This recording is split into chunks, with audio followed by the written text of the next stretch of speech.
Students, आज हम class 10 chemistry topic 2.3 evaporation and boiling पढ़ेंगे।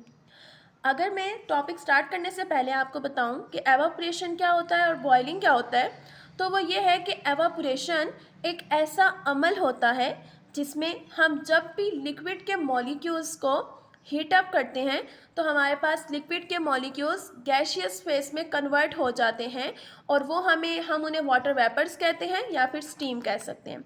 तो एवापोरेशन का हमें कैसे पता चलता है कि जब हम पानी को हीट अप कर रहे हैं हमारे पास उसमें से आबी बुखारात बनकर खारिज हो रही हैं, इट्स मीन हमारे पास कौन सा अमल हो रहा है, एवापोरेशन का। फिर जब हम मज़ीद हीटअप करते हैं हमारे पास उसी लिक्विड के अंदर बबल्स बनना शुरू होते हैं और साथ ही साथ आबी बुखारात भी खारिज हो रहे होते हैं। तो जब हमारे पास बबल्स बनते हैं और आबी बुखारात भी खारिज होते हैं तो हम उस पॉइंट पे कहते हैं कि हमारे पास कोई भी पानी है वो बॉयल होना शुरू हो गया है। तो एवापोरेशन और बॉइलिंग में डिफरेंस ही ये है कि एवापोरेशन में हमारे पास आबी बुखारात तो खारिज होते ही होते हैं और जबकि बॉइलिंग में आबी बुखारात भी खारिज होते हैं और साथ ही साथ हमारे पास कंटेनर में बबल्स भी बनते हैं। अब अगर हम इनकी मज़ीद डेप्थ में जाएं तो हमारे पास क्या लिखा हुआ है कि एवापोरेशन एक ऐसा प्रोसेस होता है जिसमें मॉलिक्यूल्स जो होते हैं लिक्विड के वो काइनेटिक एनर्जी को गेन करते हैं ताकि वो गैसियस फेस में कन्वर्ट होके उस लिक्विड से निकल सकें, जा सकें। अब हम आगे क्या कह रहे हैं कि only molecules at the liquid surface participate in evaporation, कि अगर हमारे पास एक कंटेनर में लिक्विड है तो ऐसा नहीं है कि उस लिक्विड के सारे मॉलिक्यूल्स डायरेक्टली लिक्विड फेज से गैस फेज में कन्वर्ट हो जाएं, बल्कि एवापोरेशन के अमल में सिर्फ वो मॉलिक्यूल्स हिस्सा लेते हैं जो कि लिक्विड की ऊपरी सतह पर पाए जाते हैं। वाटर के वो मॉलिक्यूल्स जो लिक्विड के ऊपर वाली तह पर पाए जाते हैं, सिर्फ वही मॉलिक्यूल्स एवापोरेशन के प्रोसेस में हिस्सा लेते हैं। These molecules must have sufficient kinetic energy to overcome intermolecular forces, क्योंकि वो मॉलिक्यूल्स जो लिक्विड के ऊपर वाली सतह पर होते हैं उनके पास काफ़ी ज़्यादा मिकदार में काइनेटिक एनर्जी होती है और वो काइनेटिक एनर्जी उन पार्टिकल्स के दरमियान में जो फोर्स ऑफ अट्रैक्शन होती है जिसने उन्हें रोका हुआ होता है लिक्विड फेस के अंदर, क्या होता है कि उस पर काबू पा लेती है, जिसकी वजह से लिक्विड की सरफेस के ऊपर वाले जो मॉलिक्यूल्स होते हैं वो हमारे पास लिक्विड फेस से कन्वर्ट हो जाते हैं गैस फेस में। Energy for evaporation comes from the surrounding environment. अब यहाँ पे एक और बात क्या कह रहे हैं कि जब भी हम किसी भी वाटर को बॉयल करते हैं तो पानी को आबी बुखारात बनने के लिए एनर्जी की ज़रूरत होती है। अब वो जो एनर्जी है वो पानी अपने इर्द गिर्द सराउंडिंग से लेता है। अब हो सकता है कि वो हमारे हाथ से एनर्जी ले रहा है, हो सकता है कि वो हवा से एनर्जी ले रहा है। यहाँ पे लिखा हुआ है ना, energy for evaporation comes from the surrounding environment, कि एवापोरेशन के अमल के लिए जिस एनर्जी की हमें ज़रूरत होती है वो हमारे इर्द गिर्द के माहौल से आती है। इसमें एक कॉमन एग्जांपल जो है वो हम हवा की ले सकते हैं कि जो वाटर है वो एनर्जी उसे चाहिए ताकि एवापोरेशन का अमल हो सके और वो एनर्जी वो इर्द गिर्द की हवा से लेता है। This absorption makes the boiling point this absorption makes surrounding cooler than before. Evaporation can occur at any temperature below the liquid's boiling point. अब कह रहे हैं कि जब भी वो किसी भी एनर्जी को एब्जॉर्ब कर लेता है उसके नतीजे में जो हमारे इर्द गिर्द का माहौल होता है वो पहले से ज़्यादा ठंडा महसूस होता है। एवापोरेशन हमारे पास किसी भी टेम्परेचर पर अकर हो सकती है, लेकिन बिलो लिक्विड्स बॉइलिंग पॉइंट, के लिक्विड अगर हम वाटर की बात कर रहे हैं तो वो 100 डिग्री सेल्सियस पर बॉयल होता है। 100 डिग्री सेल्सियस पे होने से नीचे हमारे पास किसी भी पॉइंट पर एवापोरेशन जो है वो अकर हो सकती है। लिखा हुआ है higher temperatures increase the rate of evaporation since more molecules have sufficient energy to escape. अब कह रहे हैं कि जो हमारे पास एवापोरेशन है, अगर हम टेम्परेचर को इंक्रीज़ करेंगे तो जो हमारे पास एवापोरेशन का रेट है वो भी इंक्रीज़ करेगा और ज़्यादा से ज़्यादा लिक्विड के जो मॉलिक्यूल्स हैं वो गैस की फेस में कन्वर्ट होके वहाँ से निकल सकेंगे। साथ हमारे पास सवाल भी लिखे हुए हैं कि what crucial conditions must molecules have at the surface of a liquid meet to participate in evaporation.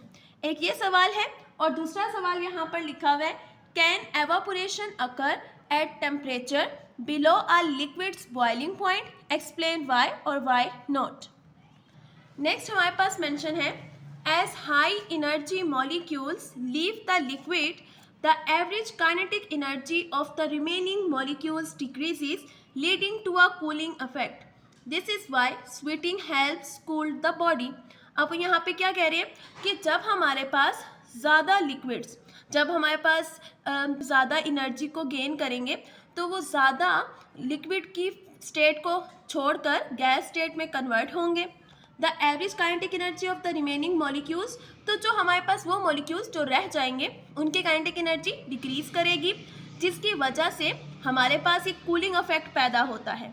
In lines को दोबारा एक्सप्लेन कर रही हूँ कि हमारे पास जितने पार्टिकल्स, जितने मॉलिक्यूल्स जो हैं लिक्विड के, वो एनर्जी को गेन कर लेंगे, वो लिक्विड स्टेट को छोड़कर गैस स्टेट में कन्वर्ट होते जाएंगे, और हमारे पास जो पार्टिकल्स या मॉलिक्यूल्स बच जाएंगे पीछे, उनकी जो काइनेटिक एनर्जी होगी वो डिक्रीज करेगी.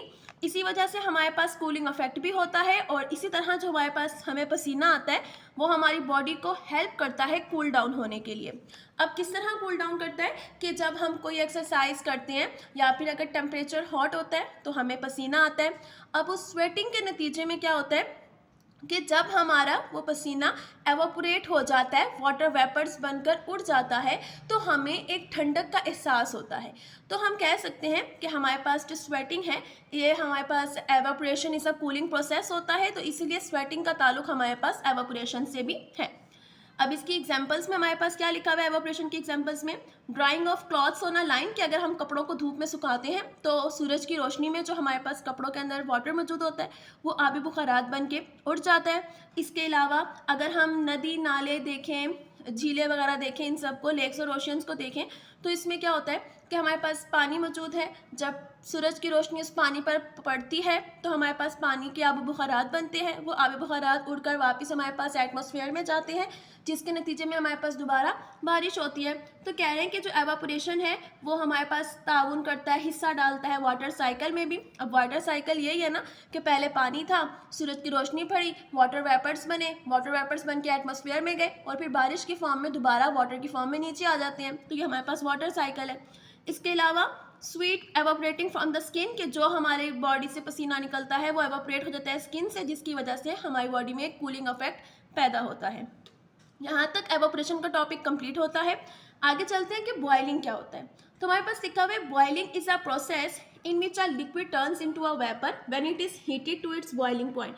कि बॉइलिंग एक ऐसा अमल होता है जिसमें लिक्विड वेपर्स में कन्वर्ट हो जाते हैं जब वो उसे हम इतना हीट कर लें कि उसके बॉइलिंग पॉइंट तक वो पहुंच जाए, जिसके नतीजे में हमारे पास बबल्स बनते हैं लिक्विड के अंदर. बॉइलिंग एक ऐसा अमल है जिसमें लिक्विड कन्वर्ट होता है गैस फेस में, लेकिन हमारे पास वाटर वेपर्स भी बनते हैं और साथ ही साथ हमारे पास बबल्स भी रिलीज बनते हैं. Boiling occurs through out the entire liquid, not just eight the surface. अब हमने एवापोरेशन का पढ़ा था कि एवापोरेशन में सिर्फ वो जो ऊपरी सतह होती है ना, उसके मॉलिक्यूल्स लिक्विड के जो होते हैं वो एवापोरेशन में हिस्सा लेते हैं. लेकिन बॉइलिंग में ऐसा नहीं होता. बॉइलिंग में जो बबल्स बनते हैं वो थ्रू आउट द कंटेनर, उस पूरे लिक्विड में बनते हैं, ना कि सिर्फ उसकी ऊपरी सतह पर हमारे पास बबल्स बने. Vapour bubbles from within the liquid rise to the surface and burst releasing gas. अब हमारे पास क्या होता है कि अगर हम एक कंटेनर में लिक्विड है उसे हीट अप कर रहे हैं, जब वो बॉइलिंग के करीब पहुंचता है तो उससे पहले हमारे पास कंटेनर के अंदर बबल्स बनते हैं. वो बबल्स बन के लिक्विड के हमारे पास सरफेस के ऊपर आ जाते हैं. जब वो सरफेस के ऊपर आते हैं बबल्स फटते हैं. फटने के नतीजे में हमारे पास जो लिक्विड है वो गैस की स्टेट में कन्वर्ट हो जाता है. नेक्स्ट हमारे पास लिखा हुआ है boiling occur at a specific temperature known as boiling point. कि बॉइलिंग जो है ये हमारे पास एक मखसूस टेम्परेचर होता है जिस पे हमारे पास अकर होता है. उस टेम्परेचर को हम लोग क्या नाम देते हैं? बॉइलिंग पॉइंट का. This temperature varies depending on the liquid. अब ये जो टेम्परेचर है ये हमारे पास मुख्तलिफ होता है हर लिक्विड का. अगर हम देखें तो वाटर का 100 डिग्री सेल्सियस है. एथेनॉल का अगर हम लें तो उसका चेंज होगा. अगर हम क्लोरोफॉर्म का लें तो उसका बॉइलिंग पॉइंट चेंज होगा. तो कह रहे हैं कि हर लिक्विड का जो टेम्परेचर होता है वो चेंज होता है और ये डिपेंड करता है हमारे किस पे? एक्सटर्नल प्रेशर पे. For water at sea level the boiling point is 100 degree Celsius और 212 डिग्री फ़ारेनहाइट. अब एट सी लेवल ये हमारा लेवल है जहाँ पे हम हैं इस वक्त, ठीक है. तो इस हमारे यहाँ पर जो पानी का बॉइलिंग पॉइंट है वो 100 डिग्री सेल्सियस है. और अगर हम इसी टेम्परेचर को फ़ारेनहाइट में कन्वर्ट करें तो 212 डिग्री फ़ारेनहाइट है.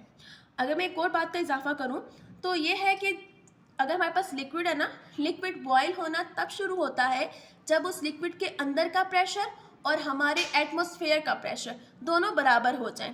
आप लोग 9th क्लास में पढ़ के आए हुए होंगे कि हमारा जो एटमॉस्फेरिक प्रेशर होता है वो 1 atm होता है एट सी लेवल पे।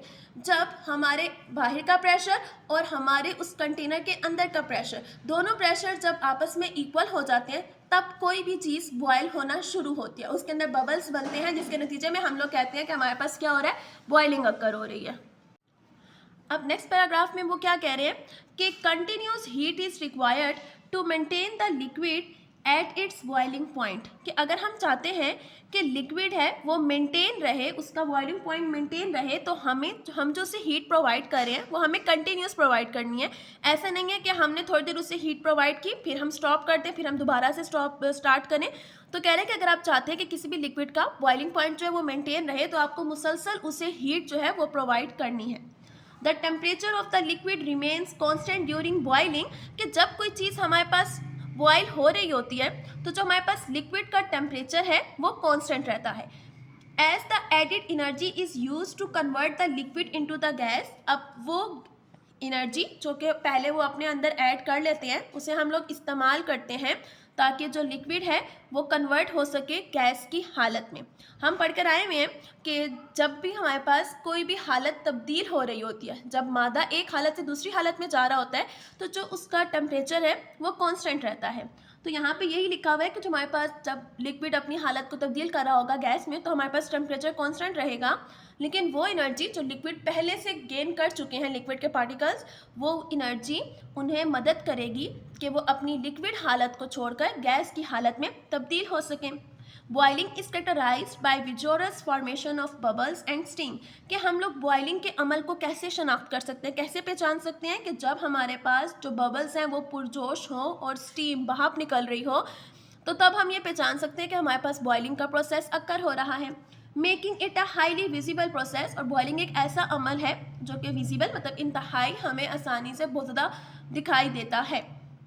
लास्ट 2 लाइन्स में क्या लिखा हुआ है इस टॉपिक के कि the boiling point changes with the external pressure, कि हमारे पास जो किसी भी चीज़ का बॉइलिंग पॉइंट है वो चेंज होता है, तब्दील होता है उसके अंदर के प्रेशर से। Higher pressure increases the boiling point while lower pressure decreases it. अब अगर हम कोई चीज़ बॉयल कर रहे हैं, अब अंदर का प्रेशर अगर उसके ऊपर हम दबाव ज़्यादा डालेंगे, तो अब जो हमारे पास एयर है वो उस पर दबाव डाल रही है, और जो पार्टिकल्स हैं वो उन्हें फोर्स करेगी कि वो लिक्विड की फेस में ही रहें। तो जब हम प्रेशर ज़्यादा होगा हवा का, तो जाहिर सी बात है हमें बॉइलिंग पॉइंट भी ज़्यादा प्रोवाइड करना पड़ेगा।